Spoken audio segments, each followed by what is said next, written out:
Hey guys, Chicky Domain, Debut.com with a Debut.com forecast update. This forecast update effective around 12:30 p.m. Eastern Standard Time on Wednesday, September 25th, 2017. And wanted to give you a quick update, guys. I wish I had time for a full one, but I have my daughter this afternoon.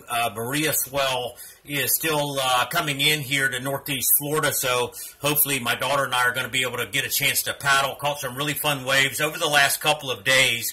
And for those of you who are tuning in for the first time, we are primarily a surf forecast and a marine forecast entity, but we'd like to tell people that you don't have to be a surfer or a mariner to follow our forecast, because during hurricane season, we are a tropical weather forecaster. And with tropical storms or hurricanes come large surf and large marine conditions. Start you off with this image from this afternoon's model run of the GFS. The GFS now is spinning up Tropical Storm Nate just east of the Florida coast. Mind you, this is one run of several more to come over the next 72 hours. And up until this point right here, the models were trending away from this. So, but we're starting, like we said in our last video update, we now are able to look at satellite imagery and get confirmation of what the models are actually trying to suggest to us. There's a difference between being a model reader and a model watcher. And what I mean by that is, you know, whenever I look at the models, I try to break down each individual image to what is in to what I see in the satellite imagery. So, going to run you through the 12Z model run real quick before we switch over to some satellite imagery and show you what we're talking about. We have Maria up here off the Outer Banks. Maria is well off the Outer Banks, but tropical storm conditions are affecting portions of the Outer Banks with some storm surge. That strong onshore fetch that we've talked about has created some surge and some localized flooding in here. We have Hurricane Lee. Hurricane Lee is now a major hurricane. I believe it's the 5th major hurricane of the season, and this matches going back to 2010 when we had a very active season. Now, one thing I will mention before we move on from here is some of you have seen our reference before when we start talking about size of storms. If you think of Lee as a dime and think of Maria as a quarter, I wouldn't go as much as a 50-cent piece, but when we talk about that, we talk about the wind field and the associated wind field that is with it. So in other words, Maria is covering more square miles or statute miles of area of coverage of winds versus Lee, even though Lee's winds are stronger than what of that of Maria. From a mariner standpoint or from a surfer standpoint, this means that there's more swell moving with this system than there is with Lee. Lee is a small, compact little storm, and so although the seas may be, you know, excess 35 feet with this small storm, it's not creating a large swell, if you will, at least not as large as what Maria has and is. So let me walk you through this run real quick, and I'll advance the model for you.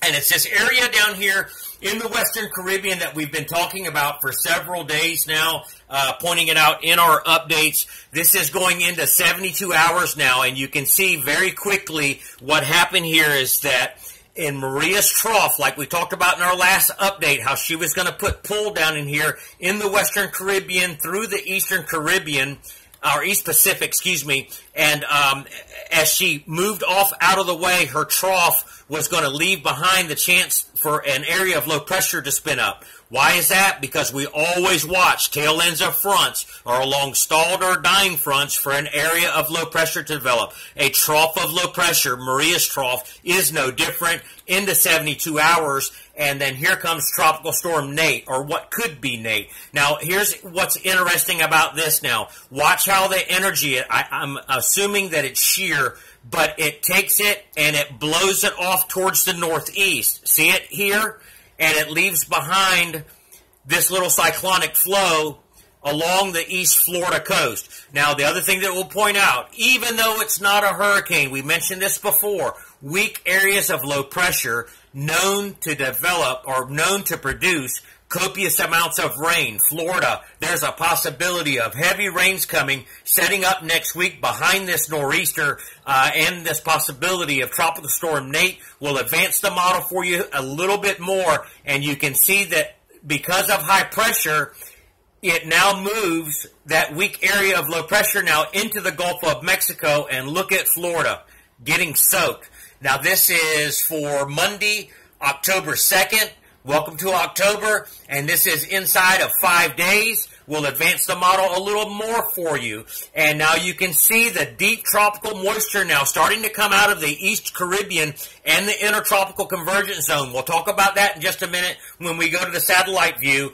And as we advance the model, now I haven't seen all of this, guys. This is just coming out. I don't even know what hour this is. We'll take a look at that again. But look at this deep tropical moisture now coming up into the state of Florida. This is, we'll timestamp this. This is inside of 10 days. This is day 9.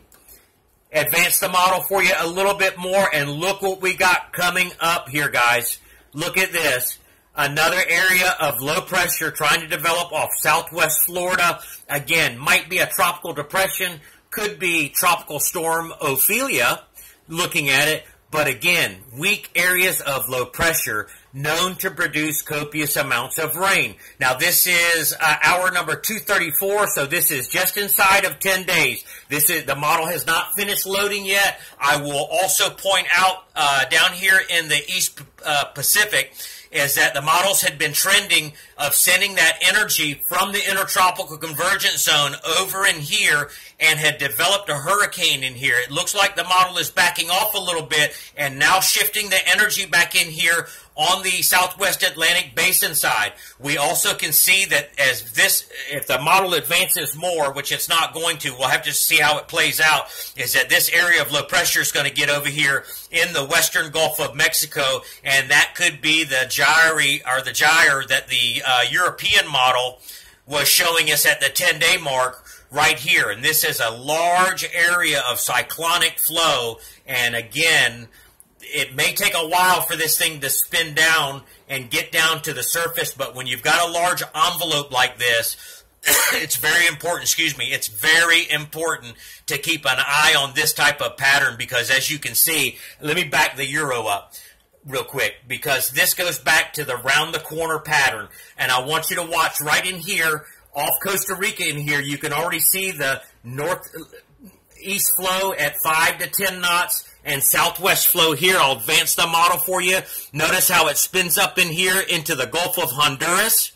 And then watch as it lifts up, and then the Euro tries to close it off right here at the tip of the Yucatan Peninsula. This is at 10 days. Now let's switch over to some satellite imagery and give you the broad view. First thing I can think of, going back 3 videos, I think it was, we talked about Maria's trough and we talked about Lee's trough. And back then it was when Maria was coming into the Eastern Caribbean. But when we talked about that, we said as Maria lifts off towards the north, as Lee lifts off to the north, it was going to allow the intertropical convergence zone to get back into a natural flow. We've got 2 tropical waves here, one here and one coming off Africa now. Those are heading this way, and that's likely the reason why you see that deep tropical moisture in about 10 days over here. There's one more tropical wave in here, and I'm going to zoom in here, so bear with me just one second. And so here comes the front. This is the other player here. And you already know the rule of thumb. Now this shows us that hook pattern, okay, because this is digging in like this. There's an upper level low, I think it is, coming in here off Baja. And so the flow is like this, right? And there's also an upper level low in here off the southwest Florida coast. This is a tropical wave in here associated with Maria's trough in here. And so what's going to end up happening, or at least what the 12Z GFS is suggesting, is that this area right in here, combined with this upper level low, is going to produce an area of low pressure just east of the Florida coast, and then back into here. Now, we're already seeing the signs of that large gyre. I don't even know how you pronounce it, guys, so excuse me. Apologize for my ignorance. but we're already seeing evidence of that when we look at the satellite imagery. Excuse me one second, sorry. And that is in here, right in here. You see how this is? Now, what this was, there was an area of low pressure that was supposed to spin up in here. That was part of it. There's a little trough in here. That area of low pressure is actually on the coast of Mexico in here, but as this front begins to dive down, and I think it's over the next 96 hours, the tail end is going to be down in here. So if you think about that area of low pressure moving off this way, maybe another area of low pressure developing off the southwest coast, the large counterclockwise rotation that the Euro is showing us, it looks like an uptick in tropical activity coming. That's all we got for you for now. So follow us on our social feeds, on Twitter, Facebook, and Instagram for real-time updates. Stay tuned for the next update. Thanks for following.